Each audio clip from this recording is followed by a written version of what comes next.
अस्सलामुअलैकुम, कैसे हैं आप लोग? उम्मीद है सब खैरियत से होंगे। आज हम लोग एक अपने व्लॉग में बात करेंगे कि भाई डक्की भाई जो हैं वो अब रिहा हो चुके हैं, उनकी जमानत मंजूर हो चुकी है। तो हम लोग इसी बारे में बात करेंगे कि ये कैसा फैसला था। तो अब आप लोग जानते हैं कि पहले 3-4 दफा से डक्की भाई की जमानत हो चुकी है, लेकिन वो हर दफा जमानत होने के बाद फिर अरेस्ट हो जाता है।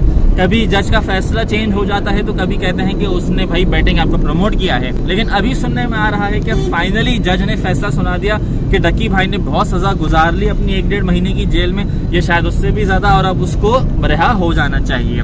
तो देखा जाए तो भाई बैटिंग ऐप तो उसने प्रमोट करी और डक्की भाई ने खुद ये एतराफ कर लिया कि उसने इस काम में मुलविस था और उसको एक ऐप प्रमोट करने के 25 से 30,000 डॉलर्स के दरमियान रकम मिली, जो कुल पाकिस्तानी करेंसी के अंदर 80 से 90 लाख रुपए बनते हैं।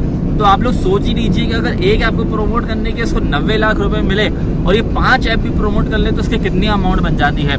नॉट टू मेंशन कि ये गैर मुल्की तजारतकारों में भी मुलविस था, क्रिप्टो करेंसी ट्रेडिंग के अंदर जो फ्यूचर ट्रेडिंग होती है। अभी वकार ज़का भी बोल चुका है कि भाई फ्यूचर ट्रेडिंग में नहीं जाना चाहिए, वो अल हराम की तरफ देता है। लेकिन बहरहाल अब हम आ जाते हैं इसके दूसरे पहलू के ऊपर। अभी जब से डक्की भाई अपनी जेल से रिहा हुआ है, तब से हर बंदा टिकटॉक, इंस्टाग्राम और यूट्यूब पे वीडियो डाल रहा है कि भाई हमने जमानत करवाई है और हम जो है क्रेडिट वाले हैं, जिसको मिलना चाहिए सारा अटेंशन।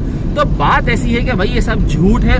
डक्की भाई जो है उसके साथ तो सिर्फ उसकी वाइफ और उसके भाई जो है जिया, उसी दोनों ने इसी का साथ दिया है। बाकी कोई भी यूट्यूबर, चाहे वो मिस्टर जेज हो, चाहे वो रजब भट्ट हो, किसी ने भी साथ नहीं दिया, क्योंकि हर बंदा अपनी दुकान को बचाने के पीछे था।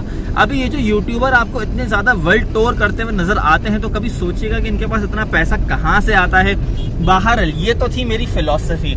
अब आ जाते हैं कि आगे क्या है।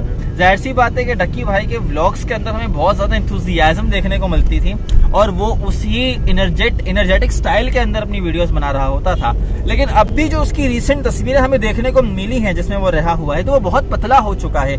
कुछ जराये के मुताबिक उसके जिस्म पे नील के निशान भी मौजूद हैं, क्योंकि भाई वो जिस्मानी रिमांड पे रिहा हुआ था।